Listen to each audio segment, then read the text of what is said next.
Sebastian Moretti had built an empire on absolute control until his wedding night shattered everything he thought he knew about power. The marriage contract promised a strategic alliance, a partner who understood the brutal currency of their world. Instead, his bride arrived trembling, terrified, utterly unprepared for the dark bargain her family had made. At the altar, Lucia Ferraro's fear was so visceral it stopped him cold. And later, in their private suite, when her panic revealed a truth he hadn't anticipated, the most feared man in Chicago made a choice that would change both their lives forever. He walked away. The contract demanded consummation.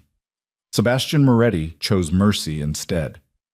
If this story captivates you, please hit the like button and comment with your city so I can see how far across the world this tale travels. Now, let's step into the dark, dangerous world of Sebastian and Lucia. The Ferraro family arrived 3 hours late to their own negotiation. Sebastian Moretti stood at the floor-to-ceiling windows of his downtown Chicago office, 43 stories above a city that had learned long ago not to test his patience. The view stretched across the lakefront, a kingdom of steel and stone built on generations of Moretti power, Sicilian tradition, and the kind of influence that turned elected officials into puppets and competitors into cautionary tales. His reflection in the glass showed a man in his late 30s, tailored suit fitting his athletic frame like armor, dark hair touched with premature silver at the temples. Handsome in the way predators are handsome, all sharp lines and controlled danger.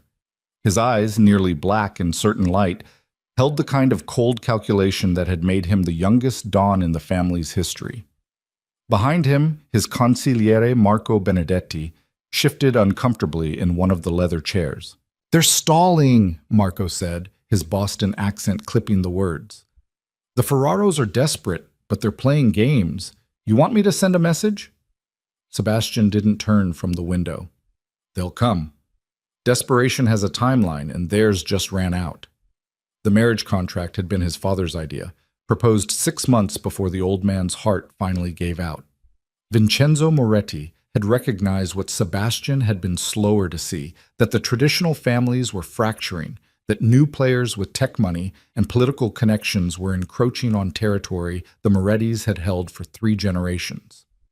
The Ferraros, despite their failing finances, still controlled shipping routes through the Great Lakes and had connections to East Coast operations that could prove invaluable. A marriage alliance would cement those connections, bring the Ferraro resources under Moretti protection, and send a clear message to anyone considering a move against either family. Sebastian had agreed because it made strategic sense.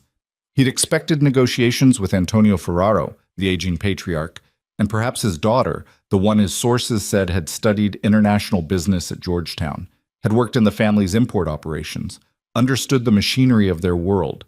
He'd expected a partner who knew what she was signing up for. He'd expected someone like himself. The knock on the door came sharp and urgent. Marco rose to answer it, returning moments later with Sebastian's assistant, a sharp-eyed woman named Patricia who'd worked for the family for 15 years.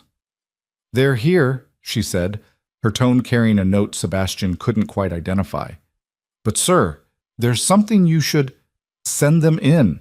Patricia hesitated, which was unlike her, then nodded and disappeared. Sebastian finally turned from the window, adjusting his cufflinks with the deliberate calm of a man who controlled every room he entered. Marco took up position near the door, his bulk and silence a reminder of what happened to people who wasted Sebastian Moretti's time. When the door opened again, Antonio Ferraro entered first. The old man looked worse than Sebastian remembered from their last meeting 6 months ago. Thinner, grayer, with the defeated slope of shoulders that came from watching an empire crumble. His suit was expensive but outdated, his shoes polished but worn. Behind him came 2 men Sebastian recognized as Antonio's sons, Carlo and Dino, both in their 30s, both carrying the nervous energy of men who'd gambled everything and lost. And behind them, moving with the reluctance of someone being led to execution, came a young woman Sebastian had never seen before. She was small, maybe 5'4" in the modest heels she wore. Her dark hair was pulled back in a simple style that seemed designed to make her invisible. The black dress she wore was conservative, high-necked, long-sleeved, more appropriate for a funeral than a business meeting. Her hands clutched a small purse, knuckles white with tension. But it was her face that made Sebastian pause. She was beautiful in a quiet, unassuming way, delicate features, large dark eyes, full lips pressed into a tight line. But those eyes held something that triggered an instinct Sebastian had honed over years of reading people, of spotting lies and weaknesses and fears.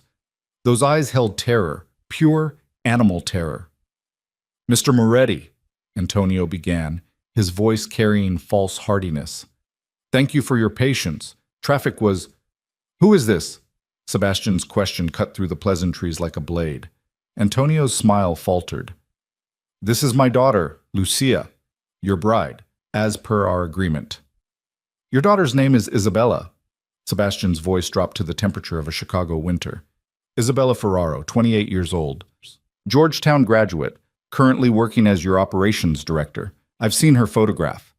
The silence that followed could have shattered glass. "Isabella is indisposed," Carlo spoke up, stepping forward with the desperate courage of a man with no options left. "There were complications. Lucia has agreed to honor the contract in her place." Sebastian's gaze never left the young woman. She hadn't looked up since entering the room. Her breathing was too fast, too shallow. One hand had moved to grip her opposite wrist, holding on like she might disappear if she let go. "How old is she?" 22, Antonio said quickly. "Of legal age, of sound mind, and look at me." The command wasn't loud, but it carried the weight of absolute authority.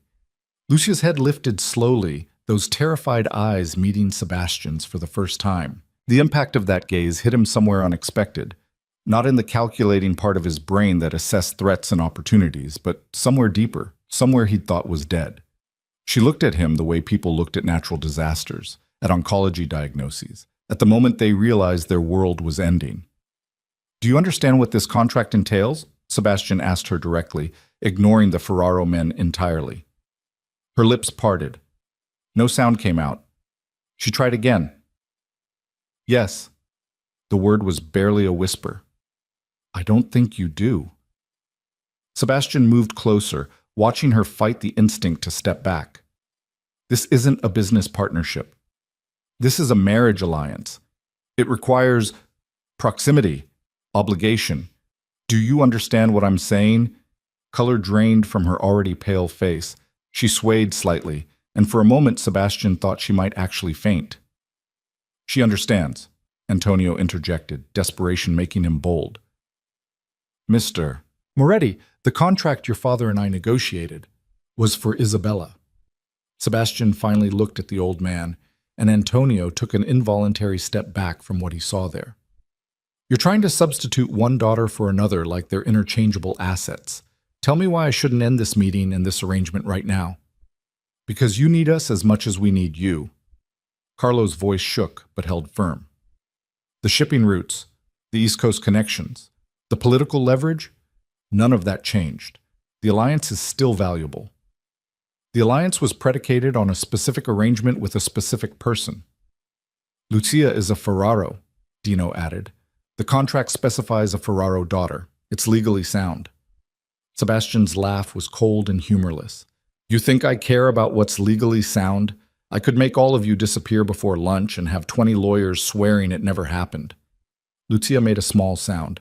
Not quite a gasp, not quite a sob. Something shattered behind her eyes, resignation settling into the terror like oil on water.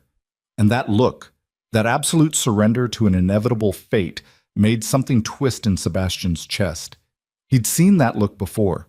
On the faces of people who knew they were beaten, who'd given up fighting, who'd accepted that their lives were currency to be spent by more powerful people. He'd put that look there himself, more times than he could count. Seeing it on this young woman's face, this stranger who'd been dragged into his office like a sacrificial offering, felt different. "The wedding is scheduled for Saturday," Antonio said quietly, all pretense of confidence gone.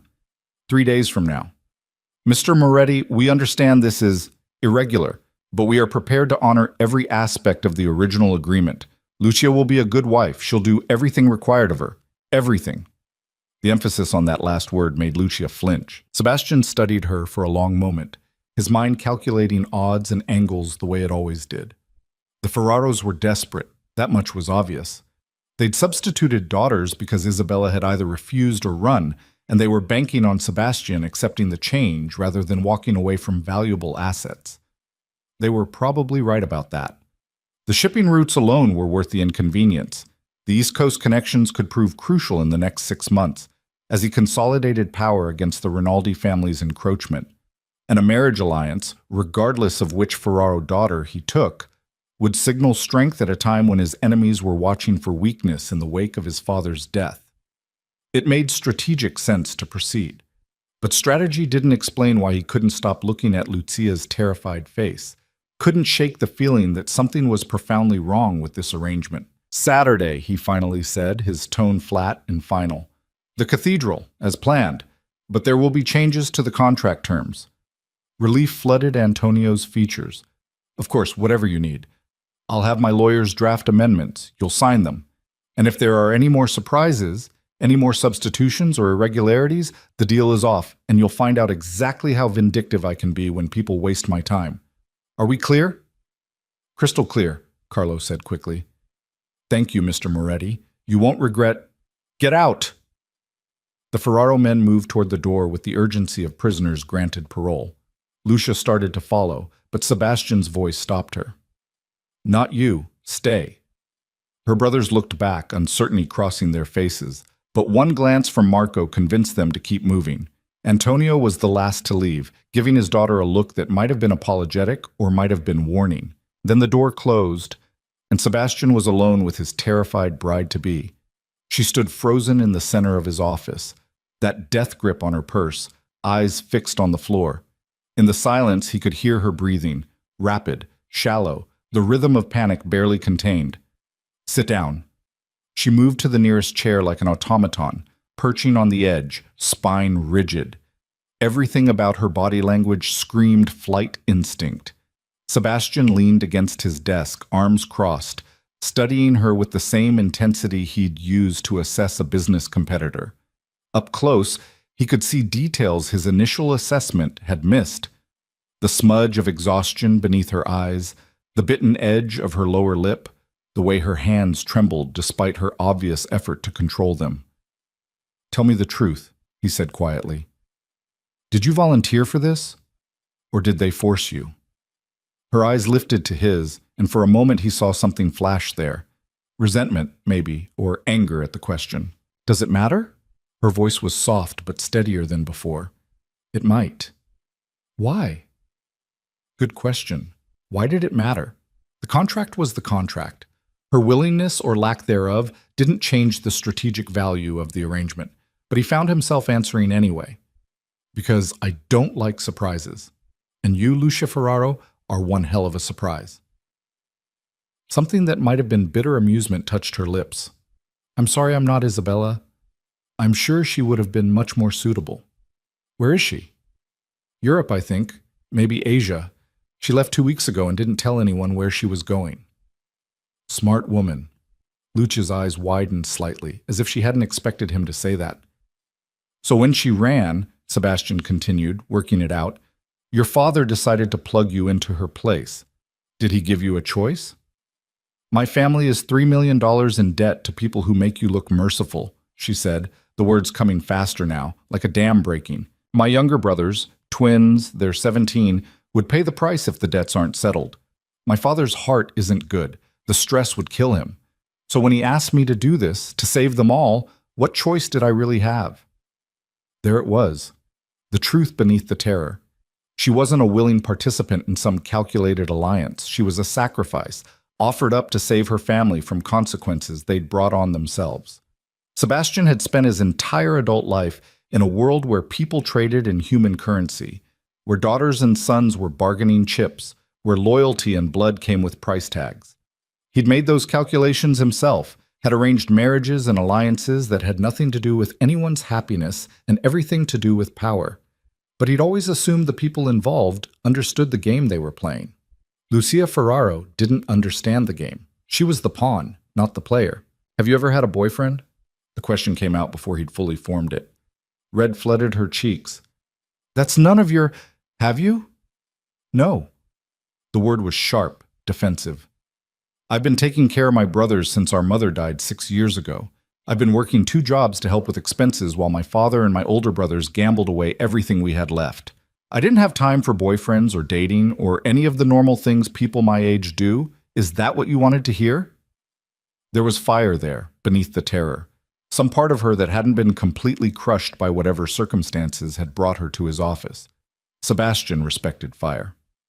The contract requires consummation, he said bluntly, watching her face. Your father and brothers made sure to emphasize that point. Do you know what that means? The color that had flooded her face drained away just as quickly. Her hands gripped the armrests of the chair, knuckles white. I'm not stupid. That's not what I asked. I know what it means. Her voice had gone quiet again, defeated. I know what you'll expect. I know what my obligations are. The word tasted like ash in the air between them. Sebastian pushed off from the desk, moving to the window again, putting distance between them while he processed information that was rearranging his understanding of this entire situation. He'd expected a partner. He was getting a hostage. He'd expected someone who wanted the protection and status his name provided. He was getting someone who was being thrown to him like scraps to a wolf. He'd expected an ally. He was getting a victim. And the worst part, the part that made his jaw tight and his hands curl into fists, was that proceeding with this marriage made perfect strategic sense. Her willingness or happiness or terror didn't change the value of the Ferraro assets. The shipping routes would be just as useful, the connections just as valuable. In the cold calculus of the world he lived in, her feelings were irrelevant. Saturday, he said without turning around. The wedding will proceed as planned. You'll move into my home afterward. We'll be seen together at various functions. You'll need appropriate clothing, which my assistant will arrange. In public, you'll act the part of a willing bride. You'll smile, you'll play the role, you'll give no one any reason to question this arrangement. Can you do that? Silence behind him. Then, so quietly he almost missed it. Yes. And in private, he stopped, the words he'd been about to say, the standard terms of these arrangements, the expectations and obligations, dying on his tongue. In private, what? He'd force her into his bed while she trembled with fear? Demand consummation of a contract she'd been bullied into accepting? Take what was technically his right according to agreements made by men who saw her as property. The Sebastian Moretti who'd walked into this office this morning would have done exactly that without hesitation. But something had shifted in the last 30 minutes. Something about the way she'd looked at him, the way she'd admitted her lack of choice, the way she'd talked about her brothers with protective fierceness, even while accepting her own sacrifice. In private, he started again, we'll establish boundaries, rules. You'll have your own room, your own space. I'm not a monster, regardless of what you've been told. He heard her sharp intake of breath, heard the confusion in it. But the contract is between me and your father. You and I can make our own arrangements. He turned to face her then and found her staring at him with an expression he couldn't quite read. Hope and disbelief and suspicion all tangled together. I don't understand, she said slowly. Why would you? Everyone says you always get exactly what you want. Why would you agree to anything less than what the contract specifies? Why indeed? Sebastian didn't have a good answer for that, didn't understand the instinct that had made him offer her this reprieve. Maybe I'm tired of getting exactly what I want, he said finally. Or maybe I just don't like being manipulated by your father's bait and switch. Either way, that's my offer. Take it or leave it. Lucia stood slowly, still watching him like he might transform into something else at any moment. She took a step toward the door, then stopped. Can I ask you something? You can ask. If you don't want a real wife, if you're willing to have separate rooms and boundaries, why go through with this at all? Why not just walk away? Smart question. Smarter than he'd expected from someone who'd seemed so thoroughly beaten down. Because I need what your family brings to the table, he answered honestly. The roots, the connections, the alliance. And because walking away from this deal would make me look weak, and I can't afford to look weak right now. So I'm still just a business transaction. Yes, the word came out harder than he'd intended. That's all this is. All it will ever be. Don't mistake my willingness to give you space for anything more than that. Something flickered across her face. Hurt, maybe, or just the final death of some small hope she'd been nursing. I understand, she said quietly. Thank you for being honest. She moved toward the door, and this time he didn't stop her. But as her hand touched the handle, she paused again. For what it's worth, she said without turning around, I'll be a good wife in public. I'll play the part perfectly. I won't embarrass you or cause problems. That's all I can offer, but I promise you'll get that much. Then she was gone, leaving Sebastian alone in his office, with the setting sun painting the city gold and red beyond his windows. Marco re-entered the room, closing the door behind him. That was interesting, his consigliere said carefully. Very unlike you. Which part? The part where you offered her separate rooms, the part where you showed mercy, the part where you let emotion enter into a business negotiation. Sebastian moved to the bar cart, pouring 2 fingers of scotch into a crystal glass. I didn't show mercy, I showed pragmatism. A terrified wife who hates me is useless. Giving her space to adjust is just good strategy. Keep telling yourself that, boss. I didn't ask for commentary, Marco. No, but you're getting it anyway. The older man moved closer, his expression serious. I've known you since you were 16 years old. I've watched you make hard decisions, ruthless decisions, decisions that would keep most men up at night. You don't blink. You don't hesitate. But that girl in there, she got to you. She didn't. She did. Marco's interruption was firm. And maybe that's not a bad thing. Maybe having someone in your life who reminds you you're human isn't the worst outcome. She's a contract obligation, nothing more. Whatever you say. Marco moved toward the door, then stopped. But Sebastian, if you're going to play the merciful king, make sure you're ready for what comes next. Because giving her hope and then crushing it later would be crueler than just being the monster she expects. Alone again, Sebastian stood at the window as night fell over Chicago. Marco was wrong. He hadn't shown mercy. He'd made a tactical decision based on new information about the situation. That was all. That was the fact that he couldn't stop thinking about the terror in Lucia's eyes, the defeat in her voice, the fire that had flashed through when she defended herself. None of that mattered.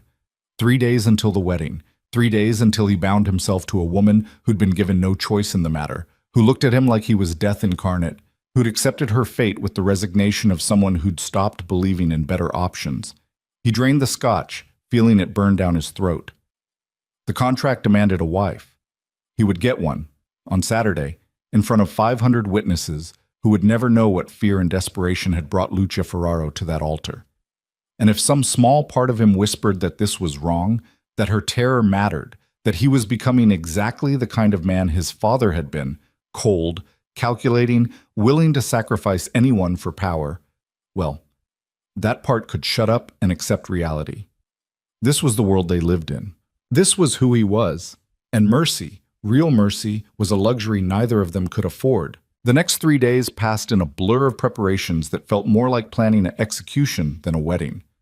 Lucia sat in her childhood bedroom, surrounded by dress bags and shoe boxes and the chaos of a wedding that had nothing to do with joy. Through the thin walls, she could hear her father and brothers arguing about seating arrangements, about which families needed to be placated, about how to spin this sudden substitution of brides into something that looked intentional. No one asked her opinion about any of it. Patricia, Sebastian's assistant, had arrived the morning after that terrible meeting with 3 other women and enough designer clothing to outfit a small boutique. They'd measured Lucia, photographed her, asked clipped questions about her preferences that made it clear her answers didn't particularly matter. Mr. Moretti wants you to look the part, Patricia had said, her tone professional but not unkind. That means understated elegance. Nothing flashy, nothing that draws the wrong kind of attention. You're becoming a Moretti. That comes with certain expectations. The wedding dress had arrived yesterday, delivered in a climate-controlled vehicle like it was transporting organs for transplant. Lucia hadn't even wanted to look at it, but her father had insisted she try it on, had actually gotten tears in his eyes when she'd emerged from behind the changing screen. You look just like your mother, he'd whispered. Lucia had wanted to scream at him. Her mother had married for love, had chosen her father despite her own family's objections, had built a life based on partnership and affection. This mockery of a wedding, this transaction dressed up in white silk and lace, would have broken her mother's heart. But she'd said nothing, just stood there while the seamstress pinned and tucked, transforming her into someone she didn't recognize. Now, on Friday evening, less than 18 hours before the ceremony, Lucia stood at her bedroom window, looking out at the Chicago skyline in the distance. Somewhere in that forest of steel and glass, Sebastian Moretti was probably working, making deals, controlling his empire with the same cold efficiency he'd shown in that office. She kept replaying their conversation, trying to understand the contradictions. He'd offered her separate rooms, her own space, boundaries. He'd called it pragmatism, strategy, but there had been something in his eyes when he'd looked at her. Something that wasn't quite indifference, wasn't quite calculation. Or maybe she was just desperate enough to imagine humanity where none existed. Her phone buzzed, a text from an unknown number. "Car will pick you up at 7 a.m. Be ready. Bring overnight bag with essentials. Everything else already at the house. P. Patricia." Efficient to the last, Lucia looked around her cramped bedroom at the life she was leaving behind. The bookshelf crammed with paperbacks she'd read and reread. The desk where she'd helped her brothers with homework for years. The window seat where she used to sit with her mother, talking about dreams and futures that felt impossibly far away now. Tomorrow she would become Lucia Moretti. The thought made her stomach turn. A knock on her door pulled her from the spiral of her thoughts. Carlo entered without waiting for permission, his face drawn with stress. "You okay?" he asked, the question almost laughable in its inadequacy. "Does it matter?" He winced. "Lucy, I know this isn't what you wanted. You don't know anything about what I want." The words came out sharper than she'd intended. "You and Dino and Papa, you made your choices. You gambled, you lost, and now I'm the one paying for it. So don't ask me if I'm okay. Don't pretend you care about anything except saving your own skins." Carlo's jaw tightened. "That's not fair, isn't it? Tell me, if Isabella hadn't run, would any of you have even considered asking me? Or was I always just the backup plan, the daughter you could afford to sacrifice?" The silence that followed was answer enough. "I'm doing this," Lucia continued, her voice shaking now. "I'm going through with it because I won't let them hurt the twins. Because I won't watch Papa's heart give out from stress. Because apparently I'm the only one in this family willing to actually sacrifice for the people I love. But don't ask me to smile about it. Don't ask me to pretend this is anything other than what it is." Carlo moved closer, reaching for her hand. She pulled away. "He's not a bad man," her brother said quietly. "Moretti, ruthless, yes, dangerous, absolutely. But he has honor in his own way. He'll protect you. Like a possession, like property." Lucia turned back to the window. "Get out, Carlo. I need to pack." She heard him leave, heard the door click shut, and finally allowed herself to cry. Not the loud, cathartic sobs she needed, but quiet tears that wouldn't alert anyone to her breakdown. By the time Patricia's car arrived the next morning, Lucia had cried herself dry. The car was a black Mercedes with windows tinted dark enough to be illegal. The driver was a man roughly the size of a refrigerator who introduced himself as Tony and said nothing else for the entire ride. They didn't go to the cathedral. Instead, they drove to an address in Gold Coast, pulling up to a limestone mansion that looked like it had been transplanted from a European city. The building took up half a block, with wrought iron gates and security that would make the Pentagon jealous. "This is Mr. Moretti's home," Tony said, his first words in 40 minutes. "You're home now. Miss Patricia is waiting inside." Lucia climbed out on shaking legs, clutching her small overnight bag like a shield. The interior of the house was exactly what she'd expected: expensive, elegant, cold. Marble floors, crystal chandeliers, artwork that probably cost more than her family's house. Everything perfect and intimidating and utterly without warmth. Patricia appeared from a side hallway, tablet in hand, all business. "Your suite is on the 3rd floor, East Wing. I'll show you up. Hair and makeup team arrives in 2 hours. The ceremony starts at 2 o'clock sharp. We need to leave here by 1:15 to account for traffic." "Where is he?" Lucia heard herself ask. "Mr. Moretti is handling business matters.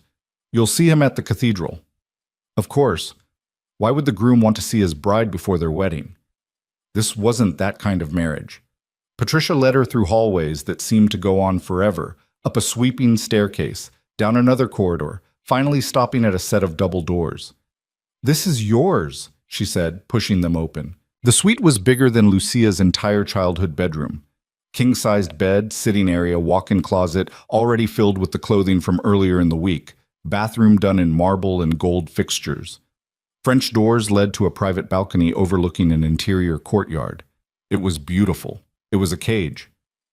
"Mr. Moretti's suite is in the west wing," Patricia continued, seemingly oblivious to Lucia's spiraling thoughts. "Connected by the main hallway, but completely separate, as he specified. You have full access to the house, of course, though certain areas, his office, the security wing, are restricted. Any questions?"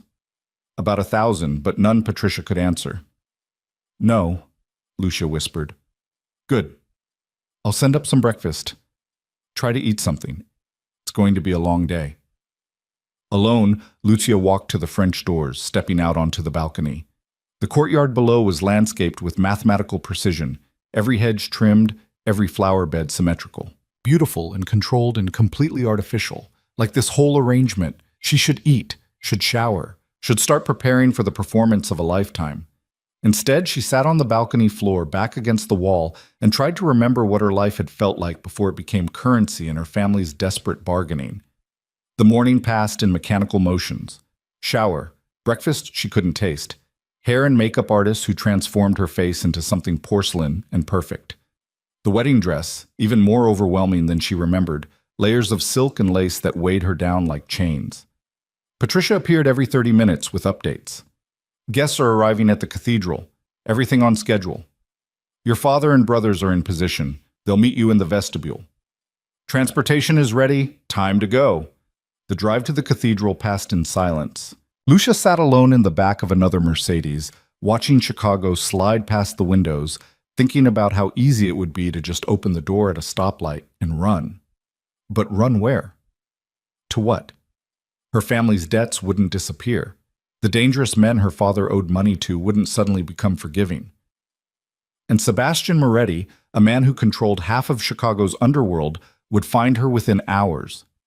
No, there was no escape. There was only endurance. The cathedral was enormous, all Gothic stone and stained glass, the kind of place where powerful families had been celebrating and mourning for generations. Television crews lined the street. Apparently this wedding was newsworthy enough to make the evening broadcast. "Smile," Patricia instructed as they pulled up. "Cameras are everywhere." Lucia smiled. The expression felt like it belonged to someone else. Her father waited in the vestibule, looking older than she'd ever seen him. Carlo and Dino stood nearby, both in expensive suits, both avoiding her eyes. "You look beautiful," Antonio said, his voice thick with emotion. "Your mother would be so proud." The lie made Lucia want to scream. Instead, she took his arm when the music started, let him lead her toward the massive wooden doors that would open onto her new life. "I'm sorry," he whispered, just before the doors swung wide. "I'm so sorry, my girl." Too late for sorry, too late for anything except walking forward. The cathedral stretched before her, an endless aisle lined with hundreds of people. Lucia recognized some faces, family friends, business associates, people from her father's world. Others were strangers, all watching her with expressions ranging from curiosity to calculation to something that might have been pity. And at the altar, standing with perfect posture in a black suit that probably cost more than a car, was Sebastian Moretti. He watched her approach with those dark, unreadable eyes. No smile, no warmth, just that same intensity from his office, like he could see through her carefully constructed composure to the terror underneath. Every step felt like walking underwater. The dress was too heavy. Her father's arm was too tight. The music was too loud. Everything was too much and not enough and wrong. All wrong. But she kept walking because what else could she do? When they finally reached the altar, Antonio placed her hand in Sebastian's. His palm was warm, his grip firm but not painful.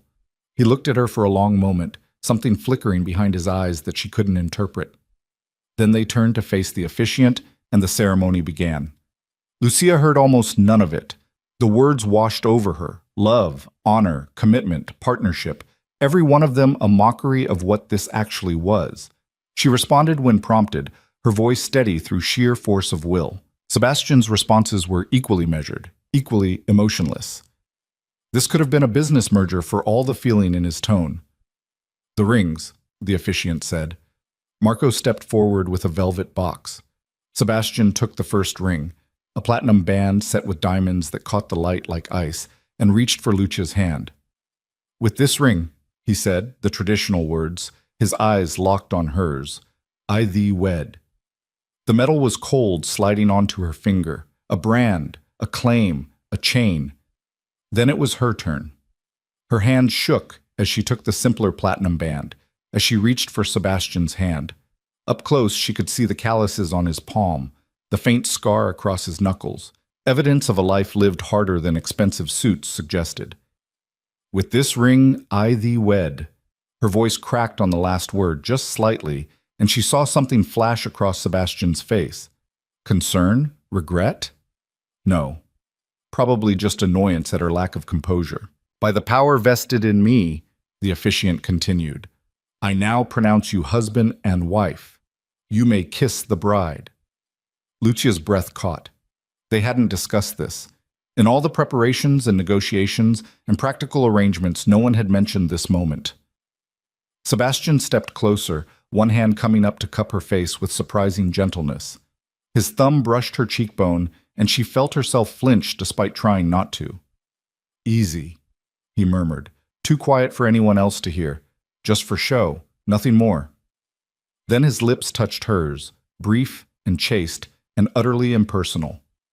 It lasted maybe 3 seconds, just long enough to satisfy tradition, before he pulled back. The cathedral erupted in applause. Lucia felt like she might shatter into pieces.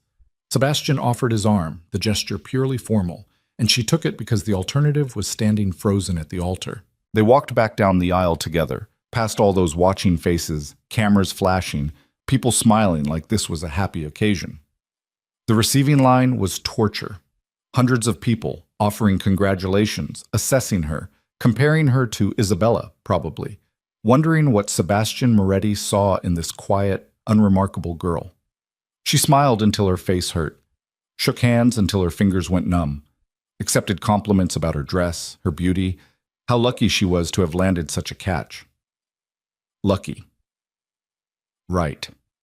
Sebastian stayed beside her through all of it, his hand occasionally touching her lower back or her elbow, small gestures of possession that the crowd ate up.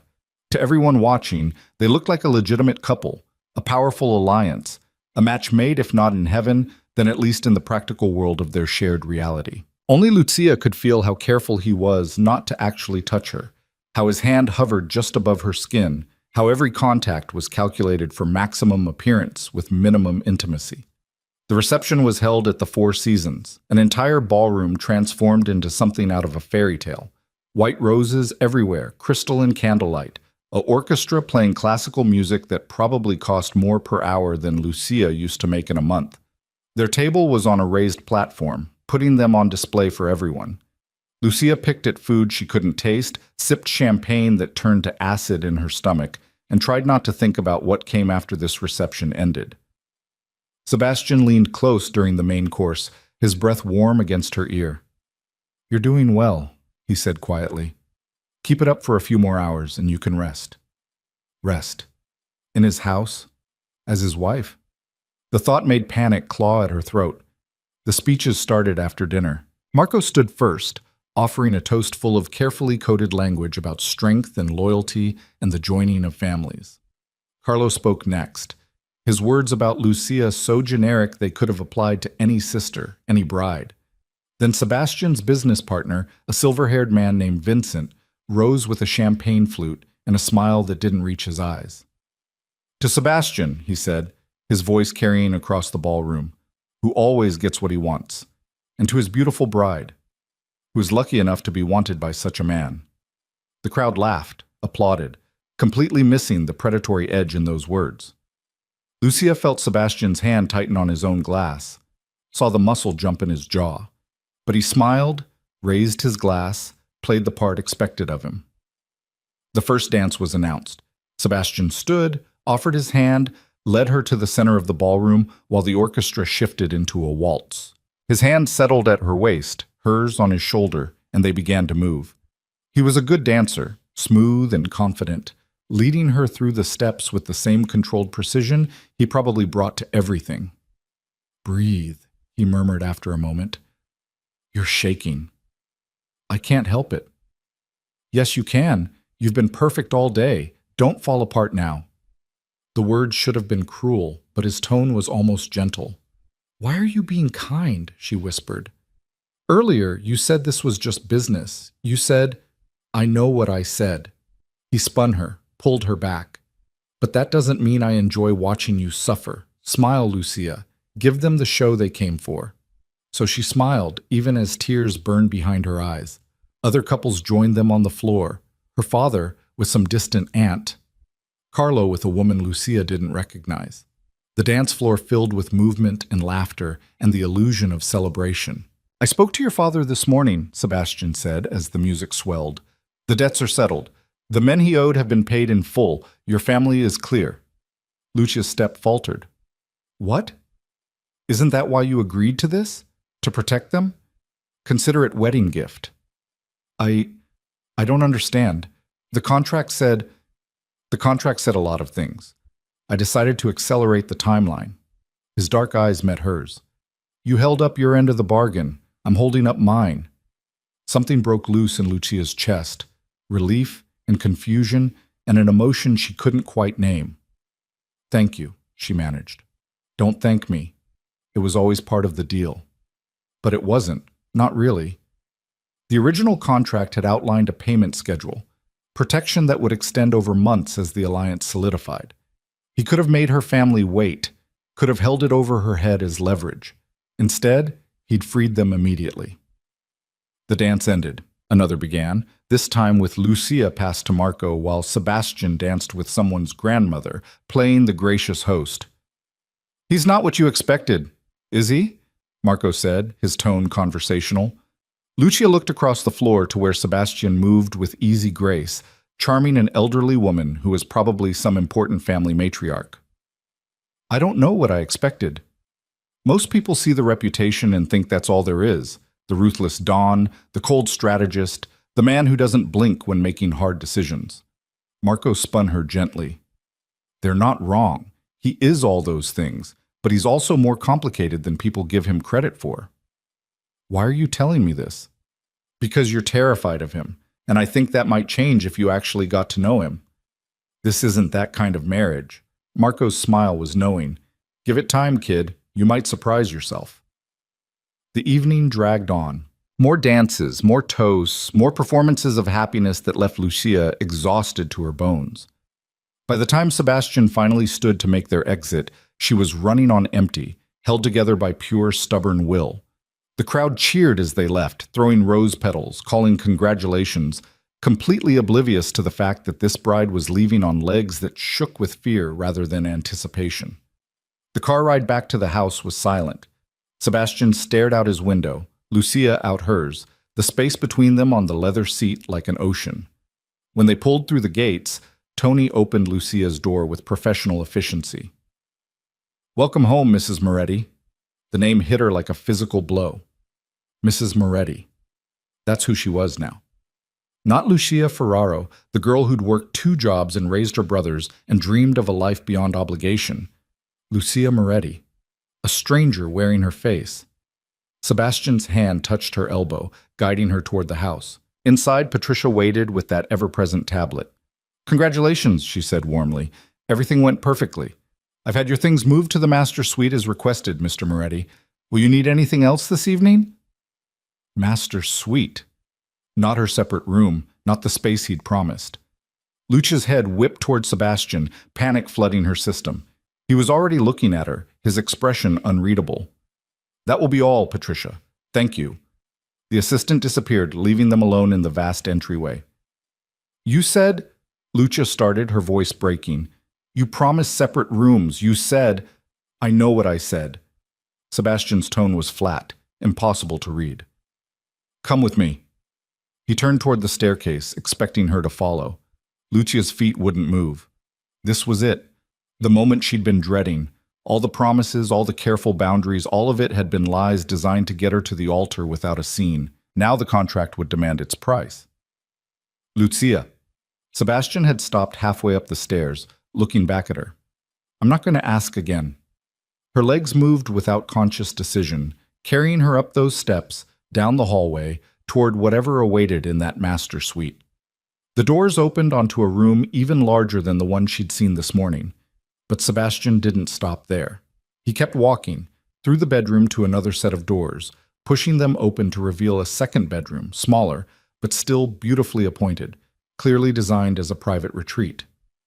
This is your room, Tut, he said, gesturing inside. Connected to the master suite through this door, which locks from your side. Patricia misunderstood the arrangement, had your things moved to the wrong space. I'll have them brought here tomorrow. Lucia stared at him, trying to process the whiplash from terror to confusion, to something like relief. I don't understand. What's not to understand? I told you separate rooms. I meant it. He moved to a dresser, pulling out what looked like comfortable clothes. The illusion of sharing the master suite satisfies anyone who might question the arrangement. But in reality, you have your own space, as promised. Why? The question hung between them. Sebastian was silent for a long moment, his back to her, shoulders tense. Because I'm a lot of things, he finally said, but I'm not a rapist. I don't force unwilling women into my bed, contract or no contract. You're safe here, Lucia. Whether you believe that or not is up to you. He turned then, and in his eyes she saw something she hadn't expected. Weariness. The kind that came from carrying weight no one else could see. Get some rest, he said, his voice gentler than she'd heard it all day. Tomorrow we'll discuss how this is going to work going forward.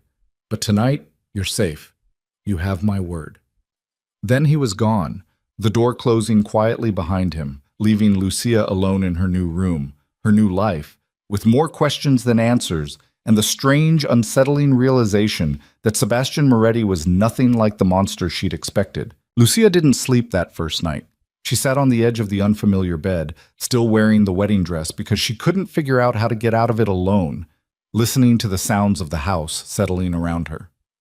Somewhere beyond the connecting door, Sebastian moved through his own room, footsteps crossing the floor, water running, the quiet click of a door closing. Then silence. She should be relieved. He'd kept his word, given her the space he'd promised, left her untouched and safe. But relief was complicated by confusion, by the cognitive dissonance of everything she'd been told about Sebastian Moretti versus what she'd actually experienced. Everyone said he was ruthless, that he took what he wanted without hesitation, that crossing him meant disappearing into the Chicago River wrapped in chains. Yet he'd walked away from her twice now, once in his office when he could have dismissed her concerns entirely, and again tonight when the contract and tradition and 500 witnesses would have supported his right to consummate this marriage. Why?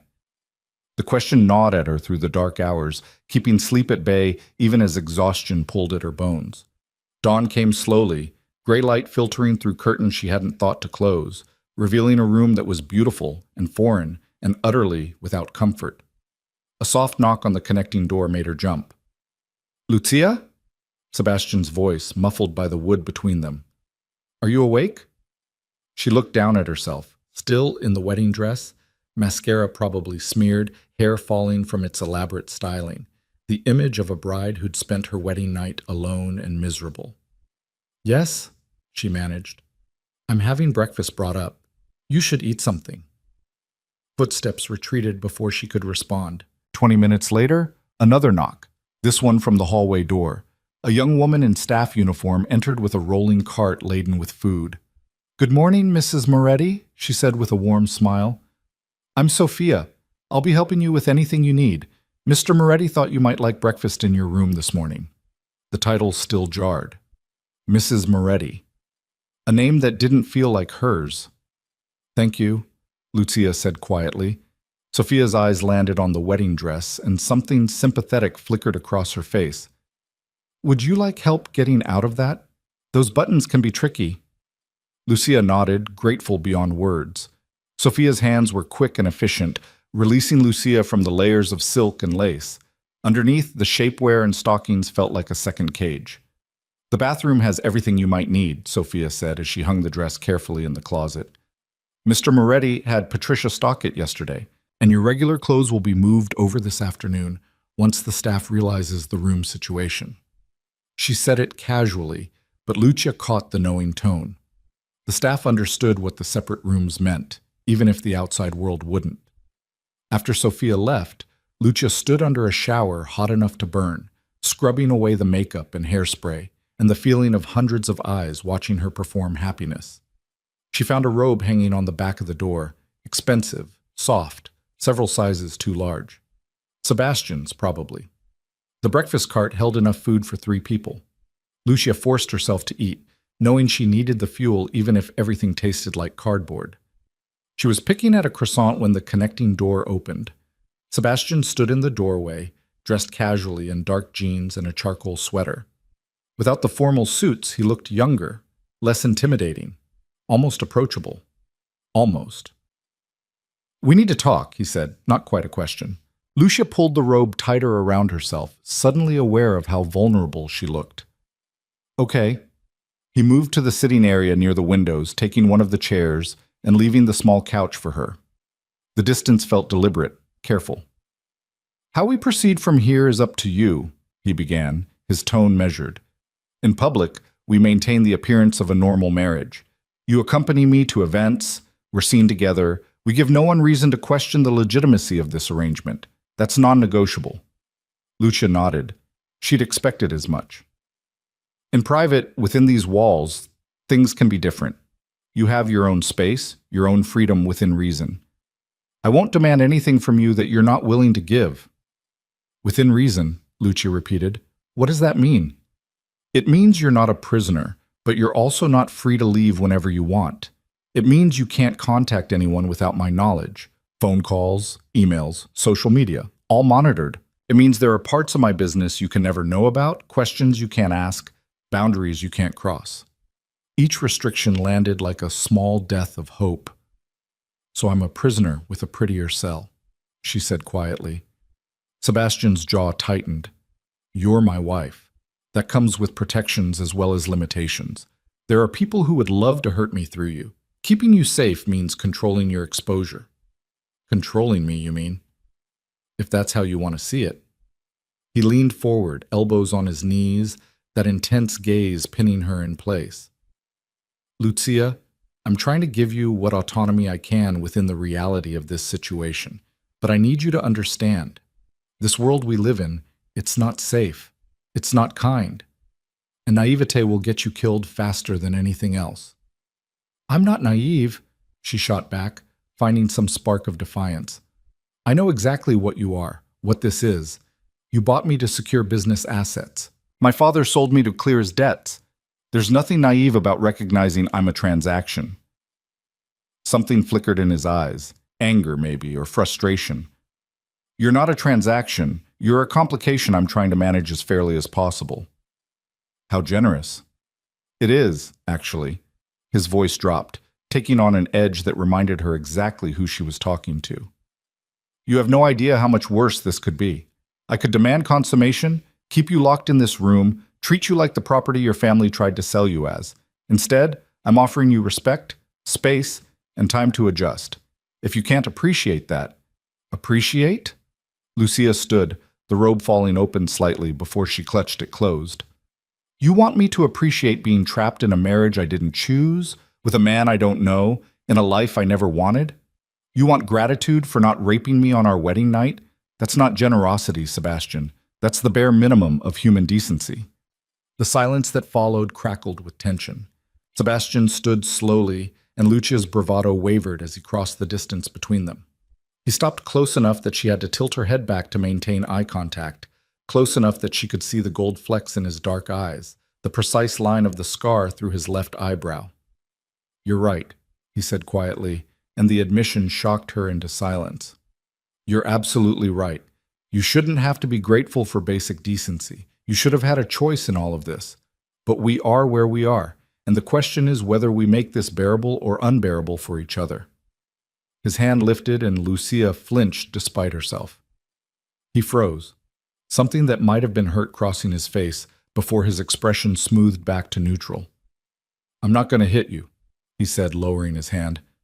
"I've never hit a woman in my life, and I'm not starting with my wife. I didn't—" "Yes, you did." "Yes. You flinched like you expected violence." He stepped back, putting distance between them again. "What did your family tell you about me? What horrors did they paint to make you this terrified?" Lucia wrapped her arms around herself, suddenly cold despite the warm room.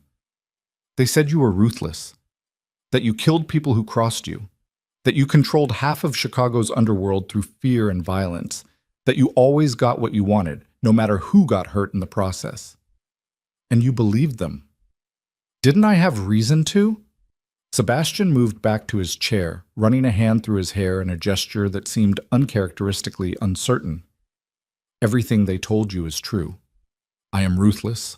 I have killed people, not personally, usually, but I've ordered deaths.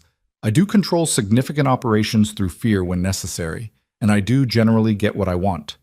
The blunt honesty was somehow more frightening than reassuring denials would have been. "But," he continued, his eyes meeting hers with unsettling intensity, "I'm also capable of discretion, of choosing when to exercise power and when to show restraint. Your family needed you to be terrified enough to go through with this wedding without causing problems. So they told you the worst and left out anything that might have made me seem human." "Are you? Human, I mean?" A ghost of a smile touched his lips. "Some days I'm not sure, but I'm trying to be, at least with you." Lucia sank back onto the couch, her legs suddenly unable to hold her. "I don't understand you. One minute you're cold and calculating, talking about me like I'm a business asset. The next you're offering me kindness I don't know how to accept. Which one is real?" "Both." Sebastian leaned back, studying her with that unnerving focus. "I learned a long time ago that you can't survive in this world by being just one thing. Kindness without strength makes you a victim. Strength without kindness makes you a monster. I try to be both, depending on what the situation requires." "And what does the situation require?" "Patience, understanding, time for you to realize I'm not the demon your family made me out to be, and for me to figure out how to have a wife in my life without destroying what little humanity I have left." The vulnerability in that admission made Lucia's throat tight. They sat in silence for a long moment, the morning sun climbing higher beyond the windows, traffic sounds from the street below filtering through the glass. "Can I ask you something?" Lucia finally ventured. "You can ask. I might not answer." "Why did you agree to this arrangement in the first place? You're powerful enough to get what you want without marrying some stranger's daughter. Why take on a wife at all?" Sebastian was quiet for so long she thought he wouldn't answer. When he finally spoke, his voice carried a weight she hadn't heard before. "Because my father built his empire on strategic alliances, and I'm trying to hold that empire together while half the city waits for me to fail. Because the Ferraro assets actually matter, regardless of what you might think. And because—" He paused, something complicated crossing his face. "Because everyone expected me to marry eventually, and a strategic match seemed preferable to the alternative." "What alternative?" "Caring about someone. Actually loving them. Making them a target." His laugh was bitter. "In this world, love is a weakness people exploit. Arranged marriages are safer, cleaner. Lonelier," Lucia added quietly. His eyes found hers, and for a moment she saw past the carefully constructed walls to something raw and isolated beneath. "Yes," he admitted, "but loneliness doesn't get the people you care about killed." The sadness in those words made Lucia's chest ache. She'd spent the last few days thinking of herself as the only victim in this arrangement, the only one sacrificing. But looking at Sebastian now, seeing the careful distance he maintained from everything and everyone, she wondered if he was just as trapped as she was, only his prison had been built over years instead of days. A phone buzzed. Sebastian pulled it from his pocket, his expression shifting as he read the screen. "I have to go," he said, standing. "Business that can't wait. Marco will be here within the hour. He'll go over security protocols with you, explain the rules about leaving the house. Listen to what he says, please." The please surprised her. He moved toward the connecting door, then paused with his hand on the handle. "Lucia, what you said earlier about not being grateful for basic decency, you're right. You deserve better than this. Better than me. I can't give you the marriage or the life you should have had, but I can promise you this. As long as you're under my protection, no one will hurt you. Not your family's creditors, not my enemies, not anyone. You're safe here, even if you don't feel like it yet. Then he was gone, leaving Lucia alone with her thoughts and the unsettling realization that Sebastian Moretti was far more complicated than she'd been prepared for. Marco arrived exactly when Sebastian had promised, his large frame filling the doorway, expression somewhere between sympathetic and businesslike. Mrs. Moretti, he greeted, the title still jarring to Lucia's ears. Mind if I come in? She gestured to the sitting area, pulling on sweatpants and a t-shirt Sophia had left for her before Marco entered. At least she could have this conversation without feeling quite so exposed. Sebastian said you'd explain the security rules, she said, settling into the chair Sebastian had occupied earlier. Among other things, Marco took the couch, somehow making the elegant furniture look small. First, the basics. You can move freely through the house. The grounds are monitored 24/7, but you're welcome to use the courtyard, the garden, the pool. The gym is on the second floor if you're interested. And leaving the property? Requires advance notice and security escort. I know that sounds restrictive, but it's necessary. You're a Moretti now. That makes you valuable to people who'd love to hurt Sebastian through you. Lucia nodded, though the confirmation of her earlier fears made her stomach turn. Phone calls, internet access, all monitored, Marco continued. Not to violate your privacy, but to make sure no one's tracking you, no one's using you to get information about Sebastian's operations. If you want to contact your family, that's fine, but it goes through approved channels. So I really am a prisoner. Marco's expression softened.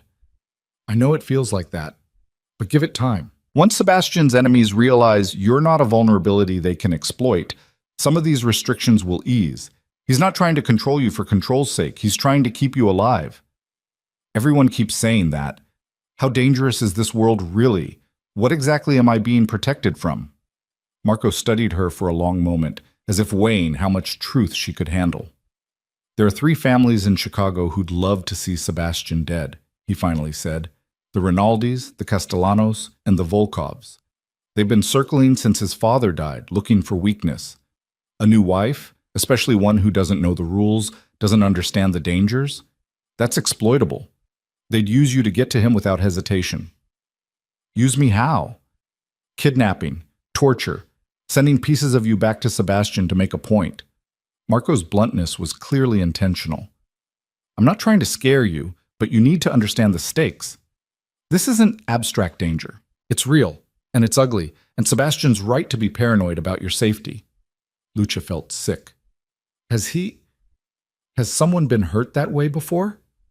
Someone close to him? Marco's jaw tightened. His younger sister, Angela, 8 years ago. The Castellanos took her, thinking they could force Vincenzo to give up territory. By the time Sebastian found her, she was... He stopped, shaking his head. She survived, but she's never been the same. Lives in Italy now, under a different name, with round-the-clock security. She hasn't spoken to Sebastian in 3 years. The pieces clicked together. Sebastian's comments about love being a weakness, about people you care about becoming targets, about loneliness being safer than connection. He blames himself, Lucia said quietly. Of course he does. He was supposed to be watching her that day, but he was handling some business for his father instead. The guilt ate him alive for years. Still does, probably. Marco leaned forward, I'm telling you this because I want you to understand. When Sebastian says he'll protect you, he means it. He won't let what happened to Angela happen to you, even if that means keeping you on a short leash until he's sure you're safe. Lucia processed this, her earlier resentment about the restrictions complicated by new understanding. Does he have any other family? His mother lives in Sicily. They talk once a month, maybe. No other siblings. His father died 6 months ago. Heart attack, natural causes, though there were rumors of poison. Most of his close associates are family in the organizational sense, but not by blood. So he's alone. By choice, mostly. It's safer that way. Marco stood, pulling a phone from his pocket. This is for you. Pre-programmed with numbers you might need. Sebastian, me, Patricia, house staff. It's monitored, but you can use it freely for normal calls. Just remember that anything you say can potentially be intercepted by people who wish us harm. Lucia took the phone, the weight of it in her hand feeling like both connection and constraint. One more thing, Marco added, his tone gentler. I know this is overwhelming. I know you didn't choose any of this, but Sebastian's trying in his own damaged way to make this bearable for you. He doesn't know how to do relationships, doesn't know how to connect with people in normal ways, but he's a good man under all the armor. Give him a chance to prove that. After Marco left, Lucia spent the rest of the day exploring her new prison. The house was enormous. 5 floors, including the basement, rooms she couldn't imagine ever using, artwork worth more than her family's house had been. Everything was beautiful and cold and perfect, designed to impress rather than comfort. She found the library on the 2nd floor and nearly cried with relief. An entire room of books, floor to ceiling, organized by genre and author. At least she'd have this, some escape from the reality of her situation. The gym Marco mentioned was state-of-the-art, all gleaming equipment and floor-to-ceiling mirrors. Lucia changed into workout clothes Sophia had unpacked and spent an hour on the treadmill, running from nothing, going nowhere, burning off the anxiety that had been building since she'd woken up. Dinner appeared in her room, Sophia wheeling in another cart with enough food for multiple people. Will Mr. Moretti be joining me? Lucia asked, not sure if she hoped for yes or no. He's working late, Sophia said apologetically. He said not to wait up. So Lucia ate alone, the silence of the huge house pressing in around her. She tried to read but couldn't focus. Tried to watch television, but everything felt frivolous compared to the upheaval of her life. Finally, she gave up and went to bed. The expensive sheets feeling too smooth, the mattress too soft, everything unfamiliar and wrong. She was drifting into uneasy sleep when she heard the connecting door open quietly. Her eyes flew open in the darkness, heart hammering, every muscle tensing for flight, even though there was nowhere to run. Sebastian's silhouette appeared in the doorway, backlit by the light from his room. I'm sorry, he said quietly, apparently seeing that she was awake. I didn't mean to disturb you. I just wanted to make sure you were... I wanted to check on you. Lucia sat up slowly, pulling the covers around herself, even though she was fully dressed in pajamas. I'm fine. You're not fine. Neither of us is fine. This whole situation is a disaster. The blunt honesty surprised her into silence. Sebastian moved closer, stopping at the foot of her bed, hands in his pockets.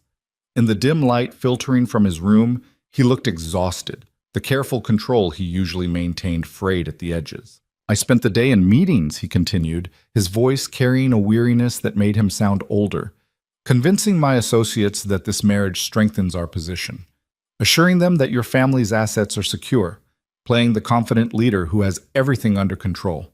He laughed without humor. Meanwhile, I have a wife who's terrified of me, who flinches when I move too quickly, who thinks I'm some kind of monster who'd force her into my bed. I don't think you're a monster, Lucia said quietly. Don't you? I don't know what I think anymore. You keep surprising me. Sebastian was quiet for a moment, then moved to the chair near the window, maintaining distance even in this late-night conversation. Marco told you about Angela, he said. It wasn't a question. Yes, I'm sorry that happened to her, to both of you. She was 16, bright, funny, full of life. They broke her in 3 days. By the time I found her, she was catatonic. It took months before she'd speak again, years before she could be in a room with men without panicking. His voice was flat, emotionless, but Lucia heard the pain underneath. I killed every single person involved, personally. The ones who took her, the ones who hurt her, the ones who gave the orders. It didn't help, didn't bring her back, didn't undo what they'd done. Is that why you stopped? Last night, I mean. Because of what happened to her? Sebastian's laugh was bitter. You think I'm capable of that kind of noble motivation? I stopped because I'm selfish, Lucia. Because taking you while you were that terrified would have made me exactly like the men who hurt my sister. And I've done a lot of terrible things in my life, crossed a lot of lines, but I'm not ready to cross that one. Not yet. The not yet hung in the air between them. What happens when you are ready? Lucia asked, proud that her voice didn't shake. What happens when patience runs out and you decide the contract's requirements matter more than your scruples? I don't know. The admission sounded like it cost him. I've never had to practice restraint like this before. Everything I've wanted, I've taken. Every obstacle, I've crushed. But you... He trailed off, shaking his head. You're different. Taking you feels like it would break something in me I might not get back. Lucia's breath caught at the raw honesty. So we're at an impasse, she said softly. You can't force me without destroying yourself. I can't leave without endangering everyone I love. Where does that leave us? Sebastian stood, moving back toward the connecting door. It leaves us trying to find some middle ground between the disaster this is and the disaster it could become. It leaves us figuring out how to coexist without destroying each other. He paused in the doorway, turning back to look at her. For what it's worth, I really am sorry. You deserved better than this. Than me.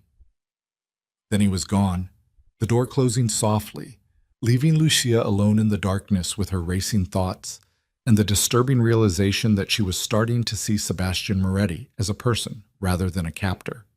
And that, she suspected, was far more dangerous than her fear had ever been. The days that followed established a strange rhythm, a careful dance of proximity and distance that neither of them seemed to know the steps to. Sebastian left early each morning, usually before Lucia woke, though she'd learned to recognize the sound of his movements through the connecting door, the shower running at 6, footsteps crossing the floor, the quiet click of his departure. He returned late, often after she'd retreated to her room, though sometimes she'd hear him pause outside her door as if debating whether to knock. He never did. Their actual interactions were limited to brief exchanges in passing, carefully choreographed moments that felt more like diplomacy than marriage. Good morning. Did you sleep well? I'll be home late tonight. All surface pleasantries that kept them safely distant from anything real. But on the 4th day, Sebastian knocked on her door at 7 in the evening, earlier than he'd been home all week. We have an event tomorrow night, he said when she opened the door. Charity gala, a lot of important people. You'll need to be ready by 6. Lucia nodded, already dreading it.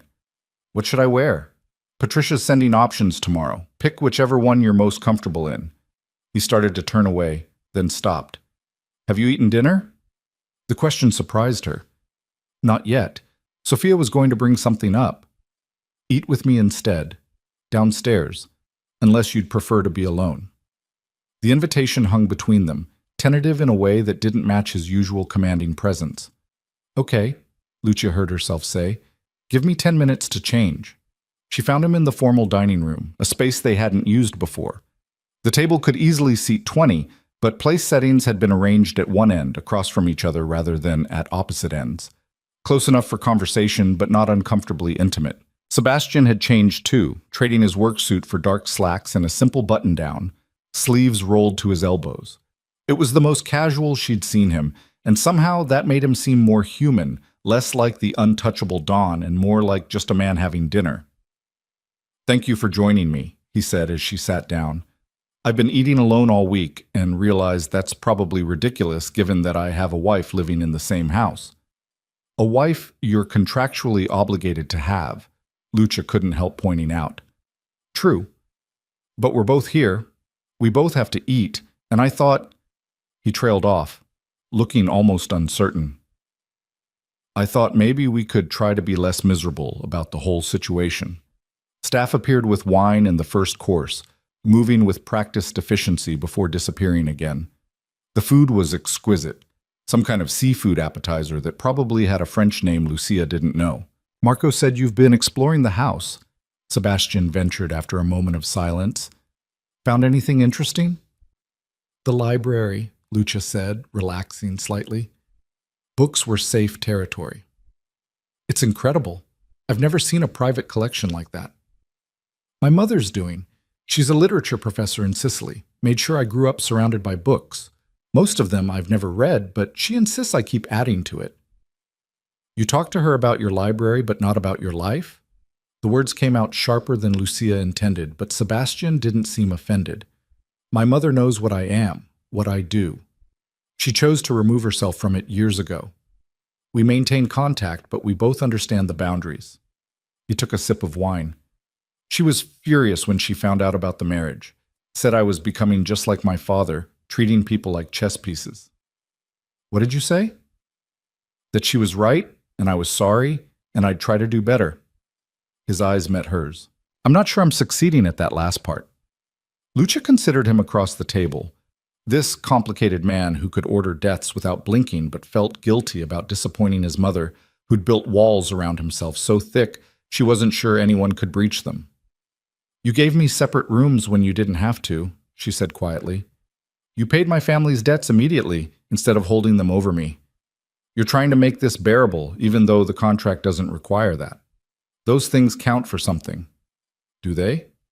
Or are they just the bare minimum of decency dressed up to look like virtue? The question echoed what Lucia herself had said days ago, thrown back at her now with self-awareness that caught her off guard. Maybe both, she admitted. Maybe that's all any of us can do. Try to be decent in indecent situations and hope it's enough. Something shifted in Sebastian's expression, a crack in the armor she'd only glimpsed in those late-night conversations. The main course arrived. Perfectly cooked steak with vegetables arranged like art. They ate in silence for a while, but it felt different than the awkward quiet of before. Less hostile, more contemplative. Can I ask you something? Lucia ventured. And will you actually answer honestly? Depends on the question. Do you regret it? The marriage, I mean. If you could go back, knowing what you know now about how wrong this all went, would you still go through with it? Sebastian set down his fork, giving the question the consideration it deserved. Yes and no. I regret that you got caught in the middle of your family's desperation and my strategic planning. I regret that you're trapped in a situation you never wanted. But do I regret having you here instead of Isabella, who would have been calculating and cold and probably trying to poison me by now? No, I don't regret that part. You would have preferred a wife trying to poison you? I would have understood it better. Known how to respond. He struggled for words. You're genuine in a way I'm not equipped to handle. When you're angry, you're actually angry. When you're scared, you're actually scared. There's no manipulation, no hidden agenda. It's disconcerting. Most people would consider that a good thing. Most people don't live in my world. Sebastian's smile was rueful. In my world, everyone wants something. Everyone has an angle. But you just want to not be here, which is possibly the most honest motivation I've encountered in years.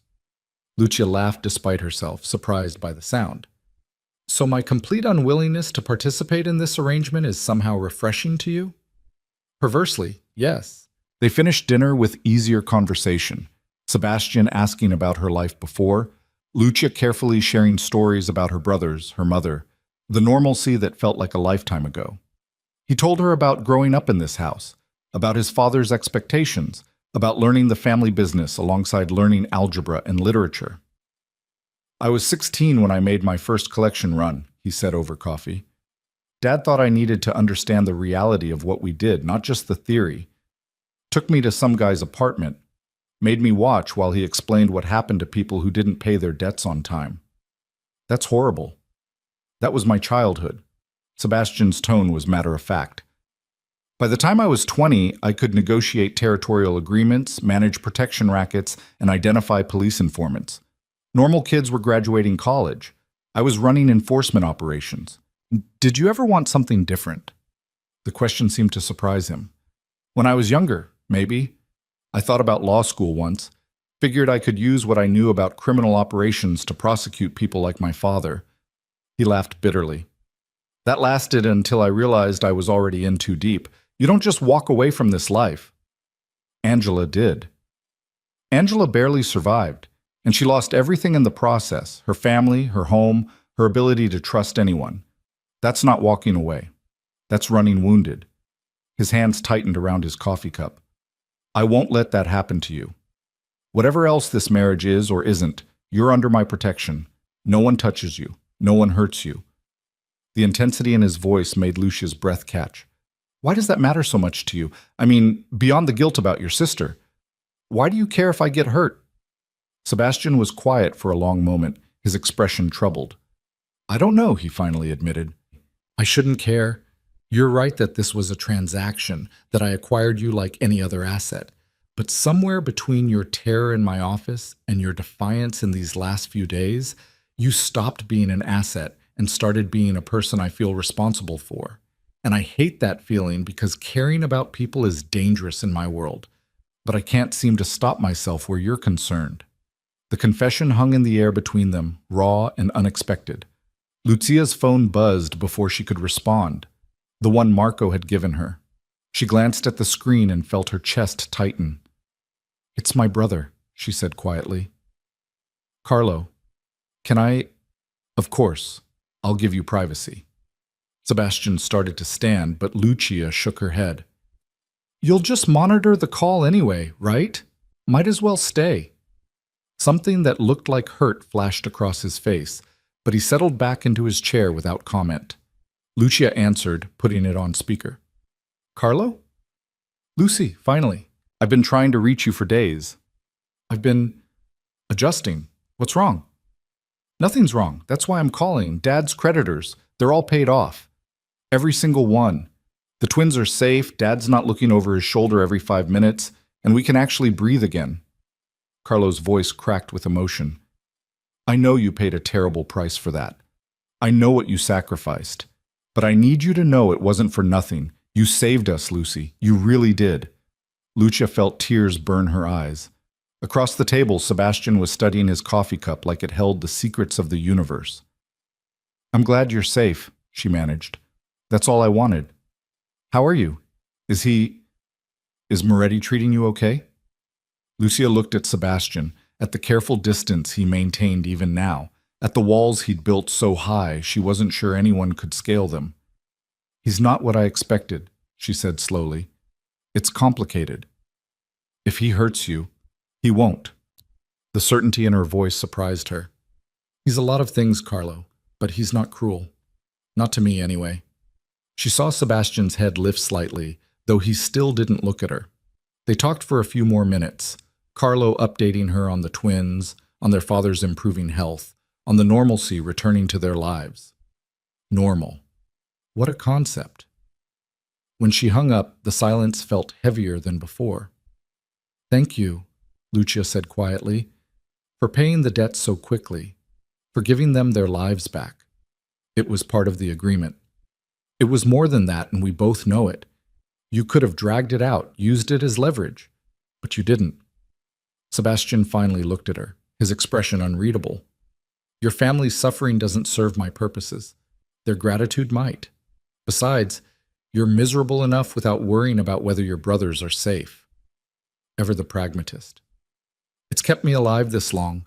But Lucia stood, suddenly exhausted by the emotional whiplash of the evening. "Thank you for dinner. It was nice. Better than eating alone."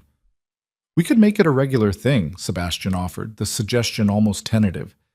"Dinner together a few nights a week. Give us a chance to be less like strangers sharing a house." "I'd like that." The small smile that touched his lips transformed his face, made him look younger, less burdened.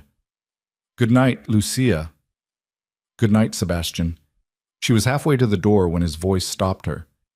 "That thing you said earlier about all we can do is try to be decent in indecent situations?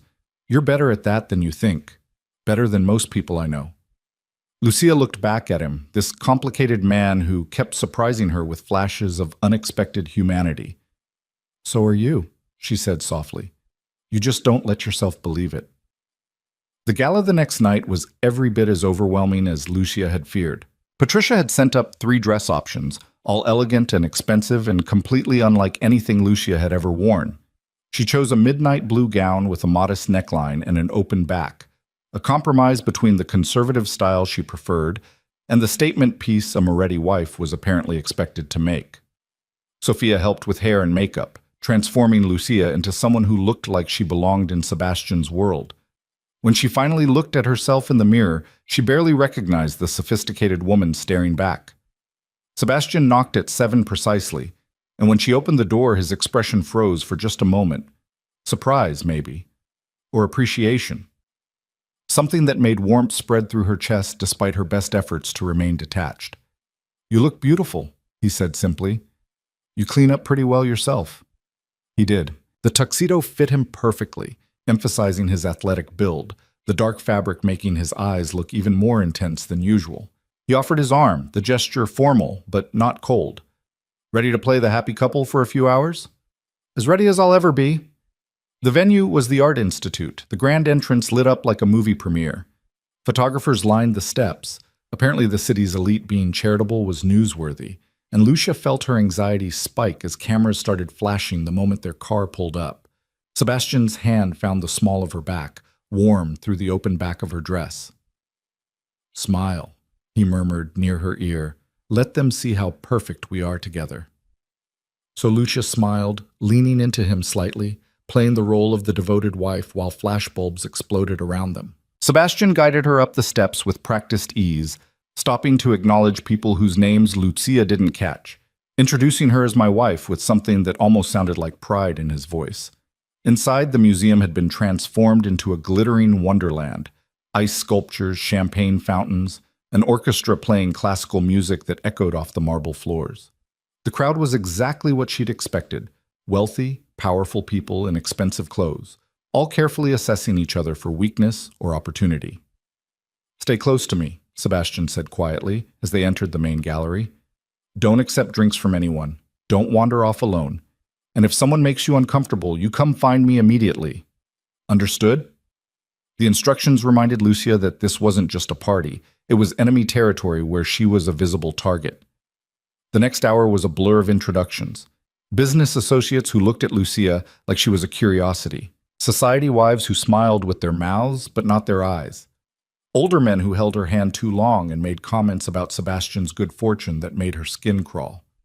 Through it all, Sebastian stayed close, his hand always somewhere on her back, her elbow, her waist, claiming her, yes, but also protecting her, steering her away from people whose eyes lingered too long or whose smiles held malice. "You're doing great," he murmured during a brief moment alone. "I know this is exhausting, but you're handling it perfectly." "I feel like a show pony," Lucia admitted. "Everyone's staring. They're staring because you're the most beautiful woman in the room, and I'm the luckiest bastard here." The compliment seemed genuine rather than performative. Also because they're trying to figure out why I married a Ferraro daughter, instead of forming an alliance with someone more strategically valuable. What do you tell them? That I'm an impulsive romantic who was swept off his feet by your charms. His smile was sardonic. They don't believe it, of course, but it's entertaining to watch them try to figure out my real angle. A waiter appeared with champagne. Sebastian took 2 glasses, handing one to Lucia after a subtle inspection of the server's face. Checking for threats, she realized. Even here, surrounded by Chicago's elite, he was constantly vigilant. "Sebastian Moretti, as I live and breathe." The voice came from behind them, smooth and cultured with an undertone of mockery. Lucia felt Sebastian's entire body tense, his hand on her waist tightening almost imperceptibly. They turned to find a man in his 50s, silver-haired and distinguished, with cold blue eyes and a smile that didn't reach them. 2 younger men flanked him, bodyguards pretending to be associates. "Vincent Rinaldi," Sebastian said, his tone carefully neutral. "Didn't expect to see you here." "It's for charity, Sebastian. Even old rivals can set aside business for a good cause." Rinaldi's gaze shifted to Lucia, assessing her with uncomfortable thoroughness. And this must be the mysterious bride, the Ferraro girl who replaced her sister at the altar. "My wife, Lucia," Sebastian said, the edge in his voice unmistakable.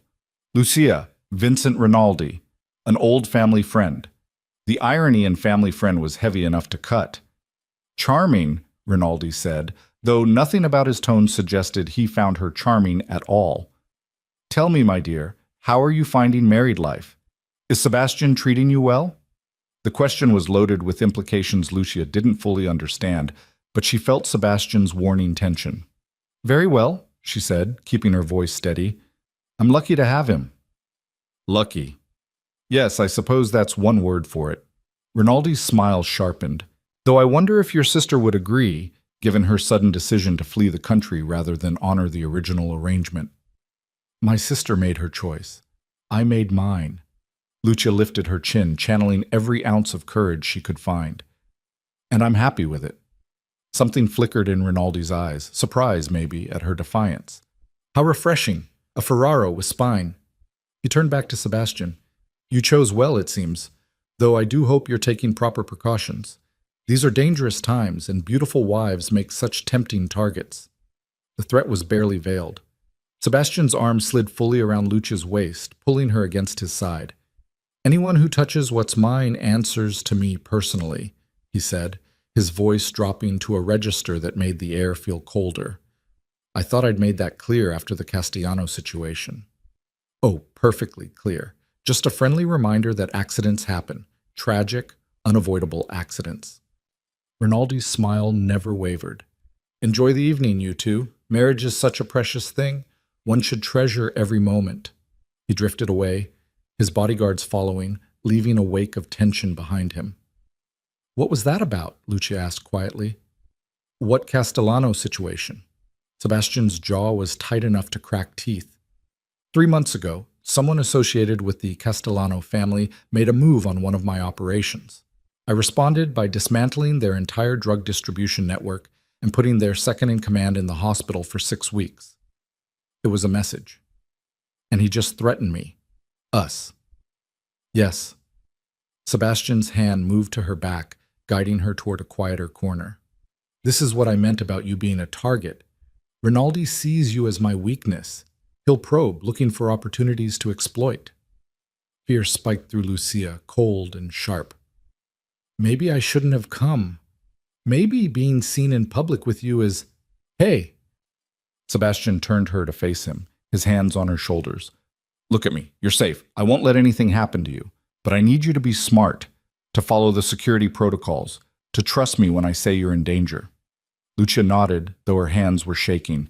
Sebastian noticed, his expression softening. Come on, he said, taking her hand. Let's get some air. He led her through the crowd to a balcony overlooking the city, the night air cool against her overheated skin. Lucia gripped the railing, trying to calm her racing heart. I knew this world was dangerous, she said shakily, but knowing it abstractly and having someone threaten me to my face are very different things. Welcome to my reality. Sebastian stood beside her, close enough that his shoulder brushed hers. This is why I'm paranoid about security, why I monitor your communications, why I can't just let you wander around the city freely. Every person you meet could be looking for a way to hurt me through you. How do you live like this, constantly watching for threats, never trusting anyone? Practice. And by accepting that isolation is the price of survival. He turned to look at her, the city lights reflecting in his dark eyes. But you shouldn't have to live like this. You deserve normal, safe, boring. Instead, you got me and my nightmare of a world. Lucia studied his profile, this man who'd become infinitely more complicated than the monster her family had described. You keep apologizing for what this is, but you're also the only reason I'm safe from it. That's a strange contradiction. My entire existence is a contradiction. Trying to be honorable in a dishonorable profession, protecting people while running operations that hurt others, wanting something real with you while knowing I'm incapable of giving it.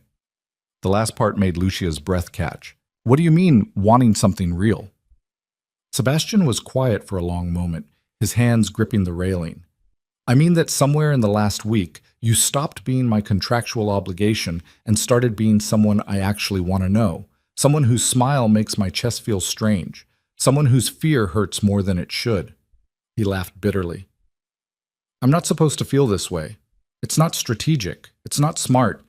It makes you even more of a target, but I can't seem to stop myself. Lucia's heart hammered against her ribs. Sebastian, don't. He pushed off the railing, putting distance between them. Don't say anything. I shouldn't have told you that. Forget I said it. I can't just forget it. Then ignore it. File it away under more evidence that I'm a selfish bastard who wants what he can't have. He ran a hand through his hair, disrupting the perfect styling. We should go back inside. People will talk if we're gone too long. But Lucia caught his arm before he could leave, surprised by her own boldness. What if I don't want to ignore it? The words came out before she could stop them. What if I'm feeling the same contradictions, the same confusion about what this is becoming? Sebastian stared at her, something raw and vulnerable crossing his face before his walls slammed back into place. Then we're both in trouble, he said quietly. Because feelings complicate everything. They make you weak. They give enemies leverage. In my world, caring about someone is signing their death warrant. Maybe your world doesn't have to be that way. Maybe it does. His voice was firm. This isn't a fairy tale, Lucia. I can't be redeemed by love. I can't walk away from this life. All I can do is try to keep you safe while fighting the instinct to pull you closer, knowing that closer means more danger for you. The pain in his voice made Lucia's chest ache. They stood there on the balcony, Chicago glittering below them, the sounds of the gala filtering through the glass doors. Two people trapped in an impossible situation, fighting an attraction that could destroy them both. We should go back, Lucia finally said, her voice thick with emotions she didn't fully understand. Sebastian nodded, offering his arm again. Together? Together. They returned to the gala, slipping back into their roles as the perfect couple. But something had shifted between them, an acknowledgement of feelings neither of them knew how to handle. The rest of the evening passed in a blur. More conversations, more careful smiles, more playing pretend while the truth simmered beneath the surface. It wasn't until they were in the car heading home, the city sliding past the dark windows, that Lucia finally spoke. Thank you for protecting me tonight. From Rinaldi, I mean. Always. Sebastian's response was immediate. That's not negotiable. Well, even though protecting me means caring about me, which you just said makes me a target? He turned to look at her, his expression somewhere between frustrated and fond. You're already a target by virtue of being my wife. Might as well actually care about you while I'm at it. Despite everything, Lucia smiled. That's the most romantic thing anyone's ever said to me. That's depressing. Welcome to my life. They both laughed, the sound unexpected and genuine, tension breaking like ice in spring. Back at the house, they walked upstairs together, footsteps echoing in the quiet halls. At Lucia's door, Sebastian paused. Thank you for tonight, he said. For handling Rinaldi with grace, for not falling apart when he threatened you, for being exactly what I needed you to be. I'm getting good at being someone I'm not. No. His hand came up, fingertips brushing her cheek with heartbreaking gentleness. You're being exactly who you are. Strong, brave, real. That's what scares me most. That you're making me want things I can't have. Before Lucia could respond, he stepped back, breaking the contact. Good night, Lucia. Good night, Sebastian.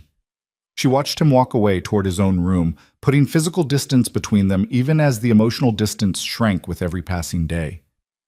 Inside her room, Lucia leaned against the door, her heart racing, her mind spinning with everything that had happened, everything that had been said. She was falling for him. For Sebastian Moretti, the man who'd bought her like an asset, who lived in a world of violence and danger, who'd just confessed to feeling the same impossible pull toward her. It was the worst possible development in an already complicated situation. But as Lucia changed out of her gown and climbed into bed, she couldn't stop thinking about the vulnerability in his eyes, the pain in his voice when he'd talked about wanting what he couldn't have. Maybe they were both in trouble. But maybe, just maybe, they could figure out how to navigate this disaster together. The shift happened gradually over the next few weeks, small changes that accumulated into something neither of them could deny. Sebastian started coming home earlier, seeking her out for those dinners that had become routine. They'd talk for hours, conversations ranging from books to childhood memories to the careful philosophizing about morality in impossible situations. He told her about the business in vague terms, never enough to implicate her, but enough that she understood the weight he carried. She told him about her dreams before all this, about wanting to teach literature, about the life she'd imagined that looked nothing like the one she was living. And somewhere in those conversations, the fear that had defined their early days began to transform into something else entirely.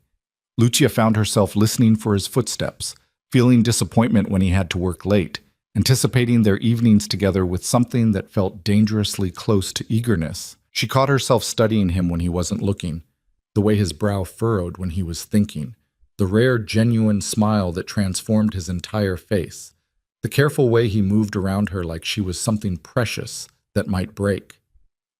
Sebastian's walls were crumbling too, though he fought it every step of the way. She'd catch him watching her with an expression that made her heart race. His casual touches lingered longer, a hand on her back, fingers brushing hers when passing something at dinner. Once, she'd fallen asleep reading in the library and woken to find him covering her with a blanket, his expression so tender it made her chest ache. They were falling for each other, and both of them knew it was dangerous. 3 weeks after the gala, Lucia woke to find a note slipped under her door. Garden, 7 a.m., please. S. She found him in the courtyard, surrounded by morning mist, looking uncharacteristically uncertain. He'd set up a small table with coffee and pastries, an attempt at romance that was so at odds with his usual controlled demeanor that Lucia felt her throat tighten with emotion. What's this? She asked softly. I wanted to do something normal. Something that people who are dating might do, not people trapped in a contract. He pulled out a chair for her. I know it's stupid, that we're past the point of courtship, but I thought, it's perfect. Lucia sat down, accepting the coffee he poured with hands that trembled slightly. Thank you. They ate in comfortable silence, watching the sun climb higher, burning off the mist. Finally, Sebastian spoke. I need to tell you something. About the contract. Lucia's stomach dropped. Okay. I had my lawyers review it last week. There's a clause I'd forgotten about. After 6 months, if both parties agree, the marriage can be annulled with no financial penalty. Your family keeps the debt settlement, the alliance stands, but you'd be free. The words hit Lucia like a physical blow. You want to end this? No. Sebastian's response was immediate, almost desperate. That's the problem. I don't want to end this, but I wanted you to know the option exists, that you're not permanently trapped, that if you want out, there's a way. Why are you telling me this now? He met her eyes, his expression raw with vulnerability. Because I'm falling in love with you, and I need to know if you're staying because you want to or because you think you don't have a choice. The confession hung in the morning air, fragile and terrifying. Lucia's hand shook as she set down her coffee cup. You can't just say something like that and expect me to. I know it's unfair. I know I have no right to these feelings, that I bought you like property, that this whole situation is built on coercion and desperation. But I can't keep pretending I see you as just an obligation when you're the first thing I think about every morning and the last thing before I sleep. When making you smile feels more important than any business deal. When the thought of you walking away makes it hard to breathe. Tears burned in Lucia's eyes. Sebastian, you don't have to say anything now. I just needed you to know, to have the choice that was taken from you before. He stood, clearly preparing to leave, to give her space to process. I'm falling in love with you too, Lucia said, the words rushing out before she could stop them. And I hate it because I don't know if these feelings are real or just some twisted version of Stockholm Syndrome. I don't know if I'm choosing you or just choosing the least terrible option in a terrible situation. Sebastian's expression crumpled with something between hope and pain. So what do we do? I don't know. Lucia stood, moving closer to him. But I know I don't want the annulment. Not yet. Maybe not ever. I know that this, whatever this is between us, feels more real than anything else in my life right now. And I know that I'm terrified of what that means. Me too. His hand lifted, cupping her face with devastating gentleness. I've never been this scared of anything. Not rival families, not federal investigations, not anything. But losing you? That terrifies me. They stood there in the morning light, inches apart, everything unspoken crackling between them. Can I kiss you? Sebastian asked, his voice rough. Not for show, not for the contract, just because I want to. Lucia's answer was to close the distance between them, her lips meeting his in a kiss that was nothing like the brief, impersonal touch at their wedding. This was real, desperate, full of weeks of tension and confusion, and the terrifying realization that they'd both fallen too far to climb back out. Sebastian's arms came around her, pulling her against him like he was afraid she might disappear. Lucia's hands fisted in his shirt, holding on just as tightly, and for the first time since this whole nightmare began, she felt safe. Not protected the way Sebastian's security made her safe, but truly safe in the way that came from being with someone who would never deliberately hurt you. When they finally broke apart, both breathing hard, Sebastian rested his forehead against hers. This is still a disaster, he murmured. The worst, Lucia agreed. You're still in danger just by being with me. I know. I'm still a criminal who's done terrible things. I know that too. And you're still staying? Lucia pulled back enough to meet his eyes. I'm still staying. Not because I have to, because I want to. Because somehow, impossibly, you became someone I can't imagine my life without. The smile that broke across Sebastian's face was like sunrise, transforming him into someone years younger, someone who hadn't learned to bury every soft emotion under layers of armor. I don't deserve you, he said softly. Probably not, but you're stuck with me anyway. He kissed her again, softer this time, full of promise rather than desperation. And Lucia felt something unlock in her chest, some final resistance giving way to the truth she'd been fighting. She loved him. This complicated, dangerous, surprisingly tender man. And maybe that made her foolish. Maybe it meant she'd lost herself somewhere in the translation from captive to willing participant. But it felt right in a way nothing else had since this whole situation began. The next few weeks were a revelation. With the pretense dropped, with both of them acknowledging what they felt, everything changed. Sebastian brought her coffee every morning, learning exactly how she liked it. They cooked dinner together sometimes, his minimal skills making her laugh as he struggled with anything more complicated than pasta. He showed her parts of his life he'd kept hidden, the workshop in the basement where he restored vintage motorcycles, the sketchbooks full of architectural drawings from a teenage dream of becoming a designer. Lucia introduced him to her favorite books, curling up beside him in the library while he read passages aloud with surprising skill. She taught him to play chess, delighted to discover he was a terrible loser. They talked about everything and nothing, building the foundation of understanding that should have come before marriage, but was coming now, better late than never. But they still hadn't slept together. Sebastian maintained the separate rooms, never pushing, letting Lucia control the pace of their physical relationship. They kissed, touched, fell asleep tangled together on the couch more than once. But he never asked for more, never assumed the feelings gave him rights to her body. Why? Lucia asked one night, lying beside him on his bed where they'd been watching a movie. Why haven't you... we're married. We clearly want each other. What are you waiting for? Sebastian's hand traced idle patterns on her arm. Because the first time I make love to you, I want it to be perfect. I want you to have no doubts, no fear, no question that you're choosing this, that you're choosing me. His eyes met hers in the dim light.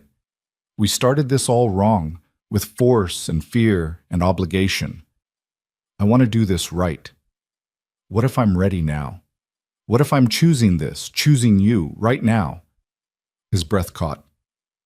Are you sure? Because once we cross this line, I don't know if I can go back to just stolen kisses and careful distance. If I have you completely, I'll want to keep you that way. Then keep me. Lucia shifted, straddling his lap, her hands framing his face. I'm sure, Sebastian. I'm scared and I'm probably crazy, and I have no idea if we can make this work long term. But I'm sure about this, about wanting you. So stop being noble and just be with me. The control Sebastian had maintained for weeks shattered. His hands came up to tangle in her hair, pulling her down into a kiss that was pure fire, all the restraint and careful distance burning away in an instant. Lucia gasped against his mouth, grinding down against him, feeling his response and glorying in it. Last chance, he murmured against her lips. Last chance to change your mind. Stop talking, she breathed, and then there were no more words, just sensation and feeling, and the slow, careful way he undressed her like she was art, like he was memorizing every inch of skin revealed. He was gentle in a way that made tears prick her eyes, constantly checking that she was okay, that nothing hurt, that she wanted everything he was doing. And when they finally came together, when he filled her with a care that spoke of devotion rather than possession, Lucia understood what he'd meant about doing this right. This wasn't the contract being consummated. This wasn't an obligation being fulfilled. This was two broken people finding wholeness in each other, two lost souls choosing connection over isolation, two hearts taking a terrifying leap of faith that love might be worth the risk. After they lay tangled together, Sebastian's hand stroking her hair, Lucia's head on his chest, listening to his heartbeat slowly return to normal. I love you, he whispered into the darkness. I know I said it before, but I need you to hear it again. I love you, Lucia. Not because I'm supposed to, not because of any contract. I love you because you're brave and kind, and you saw past the monster everyone else sees, because you challenged me to be better, because you make me want to be worthy of you. Lucia lifted her head, finding his eyes in the dim light. I love you too. I fought it for so long, told myself it was impossible, that I was confusing safety with affection. But it's not that. You're not just my protector. You're my partner, the person I want to talk to about everything, the one who makes me feel like myself even in this strange new life. He pulled her up for a kiss, slow and sweet and full of promise. Stay with me. Not in your room, not in separate spaces. Stay here, in my bed, in my life. Choose me every day, and I'll spend the rest of my life proving you made the right choice. I'll stay, Lucia promised, but on one condition. Anything. We burn the contract, not legally. I know the alliance still matters for business, but symbolically. I want to know we're together because we're choosing this, not because some piece of paper says we have to be. Sebastian's smile was brilliant. Done. Tomorrow, we burn it together. Start fresh, as partners instead of contractual obligations. They made love again, slower this time, savoring each touch, each sensation. And when Lucia finally fell asleep in Sebastian's arms, in his bed, in a life that had started as a nightmare and transformed into something precious, she felt at peace for the first time in months. The burning of the contract became a small ceremony, just the two of them in the courtyard where Sebastian had first confessed his feelings. Marco had delivered the original document with a knowing smile and no questions asked. They stood together, watching the paper catch flame, watching the words that had bound them in obligation curl into ash. To new beginnings, Sebastian said, his arm around Lucia's waist. To choosing each other, Lucia added. The ashes scattered in the wind, carrying away the last remnants of coercion, leaving only choice and love and the terrifying, exhilarating freedom of building something real from the ruins of what they'd been forced into. 3 years later, Lucia stood in that same courtyard watching Sebastian play with their daughter in the autumn leaves. Elena, 18 months old, had her father's dark eyes and her mother's stubborn determination. She shrieked with laughter as Sebastian chased her in slow motion, letting her think she was faster than him. The business had evolved. Sebastian had slowly transitioned from the violent operations his father had run to more legitimate enterprises, still morally gray, still towing legal lines, but without the body count. The Rinaldis had tested them twice in the first year. Both times, Sebastian had responded with strategic precision rather than bloodshed, earning grudging respect even from his enemies. Lucia had started teaching at a small private school, using a carefully constructed background that bore her married name but nothing of her past. Her students knew her as Mrs. Moretti, the literature teacher who brought passion to poetry and made them love books. They didn't know she'd been sold into marriage to save her family, that she'd fallen in love with a man the world called a monster, that her daughter slept under the protection of security that rivaled heads of state. Her family visited sometimes. The twins were in college now, her father's health much improved. The relationship was complicated, scarred by what they'd put her through, but healing slowly. Carlo had apologized 100 times. Lucia had forgiven him, though trust was slower to rebuild. Sebastian emerged from his work just as often now, choosing family dinners over late-night meetings, choosing Elena's bedtime stories over business calls. He'd softened in ways Lucia had never imagined possible. The hard edges worn smooth by love and fatherhood, and the daily choice to be better than the man he'd been raised to be. "Mama," Elena called, toddling toward Lucia with leaves in her curly hair. "Dada fast." "Very fast," Lucia agreed, scooping up her daughter and spinning her around. "But Mama's faster." Sebastian caught up to them, wrapping his arms around both of them, and Lucia felt the same surge of impossible gratitude she felt every day. This life shouldn't have been possible. The statistics were against them. Marriages that started in trauma rarely survived, let alone thrived. The danger was real.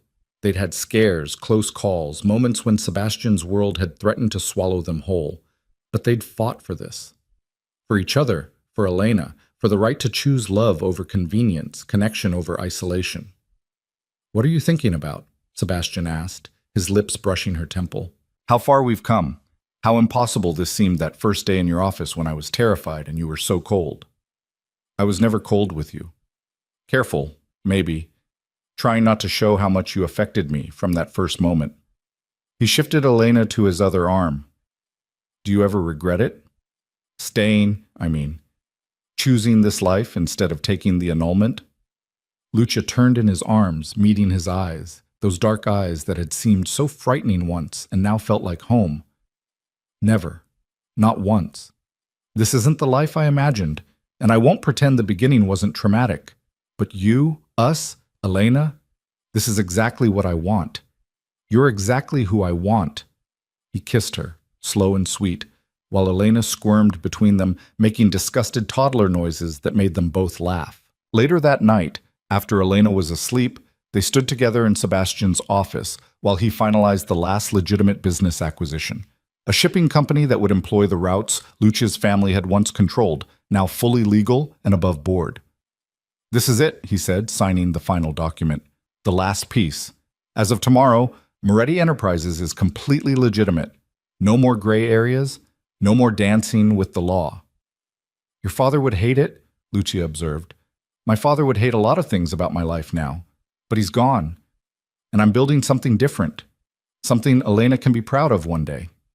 He pulled Lucia into his lap, and she curled against him, breathing in his familiar scent, feeling his heartbeat steady under her palm.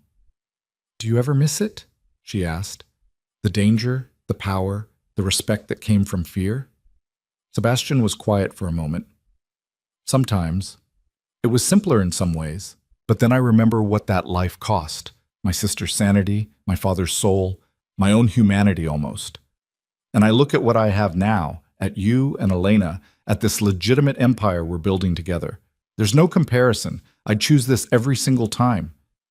Even knowing how it started, even knowing I was forced into this, even knowing that." He tipped her face up to meet his eyes. "Because yes, the beginning was forced, but everything after was a choice. Every day we chose each other. Every moment we decided love was worth the risk. That's what matters. Not how we started, but how we continued. How we built something real from something broken." Lucia kissed him, pouring 3 years of love and gratitude and impossible joy into that connection. "I'm proud of you, for changing, for choosing this path, for being the kind of father and husband I never dreamed I'd have when I walked into your office that first day." "I'm proud of us," Sebastian corrected, "for surviving, for fighting, for refusing to let circumstances define us. You saved me, Lucia, from becoming my father, from losing what little humanity I had left, from a life of isolation and violence. You and Elena are my redemption." They sat there in the quiet of the office, two people who'd started as strangers bound by contract and become partners bound by choice. Outside, Chicago glittered in the darkness, a city that had witnessed their unlikely journey from transaction to trust, from fear to love, from obligation to devotion. The empire remained, transformed but still standing. The danger had receded but never fully disappeared. That was the nature of Sebastian's world, his history, his name. But they'd learned to navigate it together, to protect what mattered, to build a life that honored both who they'd been and who they were becoming. And when Sebastian carried Lucia to bed that night, when they made love with the easy familiarity of 3 years of choosing each other, when they fell asleep tangled together in the bed they now shared without question, it was with the certainty that they'd found something rare and precious. They'd found love in the last place either of them expected. They'd found partnership in what should have been imprisonment. They'd found family in what began as a business transaction. The contract that forced them together had burned to ash 3 years ago. But the vows they made to each other every single day, to choose love, to fight for their family, to be partners in every sense of the word, those vows were stronger than any contract could ever be. Because in the end, Sebastian had been right about one thing. The moment he'd chosen mercy over power, restraint over force, humanity over monstrosity, that had changed everything. And Lucia had been right too. All anyone could do was try to be decent in indecent situations and hope it was enough.